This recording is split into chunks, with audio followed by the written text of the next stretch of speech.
Ever since Kamala Harris was decided to replace Biden in the 2024 presidential race, Republicans have been getting very nervous because their campaign just got much harder. You see, it was so easy for them to say, oh, Sleepy Joe has no idea what he's doing and he's on death's door, and that strategy worked pretty well for them. But now Trump is the old one and Kamala appears to be way more fit to run for office. So it seems like every Republican out there has been trying to attack Kamala Harris for one reason or another. And that's when we got Lara Trump, who tried to attack Kamala Harris on Fox News, but she made a huge blunder. Now we'll take a look at that in a second, but I want to touch more on the meltdown that Republicans are having right now. Take a look at this clip of Steve Miller raging and whining about Biden dropping out. They held a primary.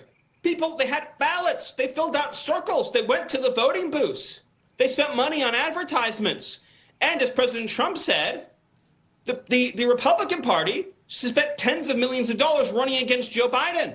Now they just woke up one morning and said, never mind, we're canceling the entire primary. We're getting rid of our candidate, and we're pretending the election has never even happened, and we're going to let donors handpick a new nominee. They're publicly admitting that they are an oligarchy.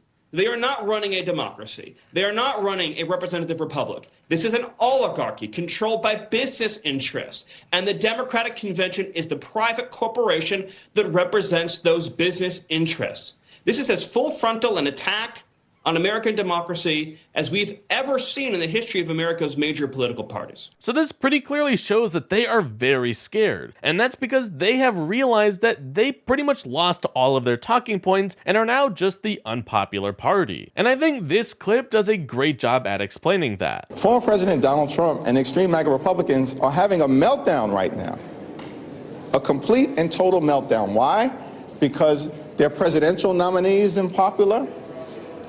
The extreme MAGA Republican policies are unpopular, including trying to impose a nationwide abortion ban on the American people, and their Project 2025 is unpopular. They're having a meltdown right now. All we want to do as Democrats is have a debate about moving the country forward and continuing to put people over politics.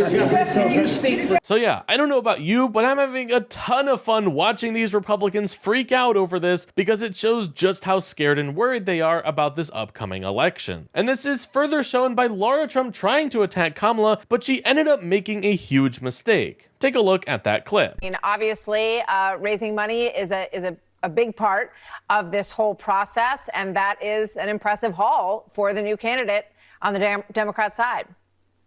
Yeah, well, Martha, we heard a lot about the donors, obviously, on the Democrat side, who were saying, hey, we're not giving any money because we don't trust that Joe Biden actually has a shot at beating Donald Trump. And they really questioned whether he was mentally able to be president for 4 more years. So clearly, these are a lot of people who I think were probably holding back their money. And now they're coming out and they're saying, OK, you guys got rid of Joe. Now we're going to put our money behind the candidate. And the sad thing, I think, to me, Martha, is, yeah, that's a big number. But these are these millionaires and billionaires people have to remember out there who are willing to do anything to stop Donald Trump, no matter how bad it might be for this country. And quite frankly, I can't think of something more frightening than Joe Biden running the country, except for maybe Kamala Harris as the president of the United States.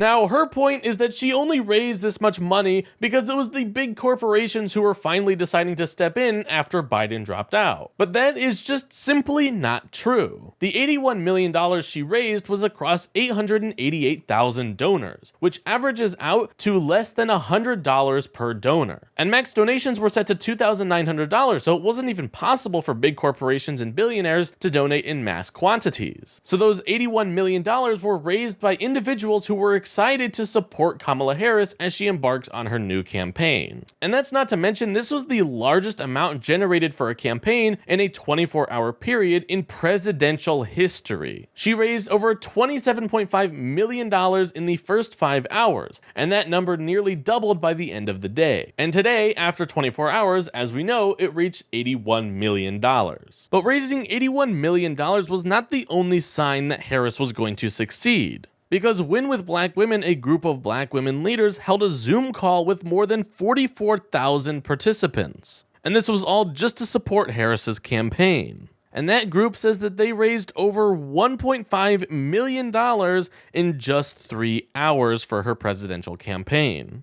And it also helped that a lot of people online were voicing their support for Harris, which allowed for more and more people to want to chip in to help. So it is clear that Kamala Harris is very popular and people are betting on her to win the presidency and save us from another Trump term, which would be absolutely devastating for this country.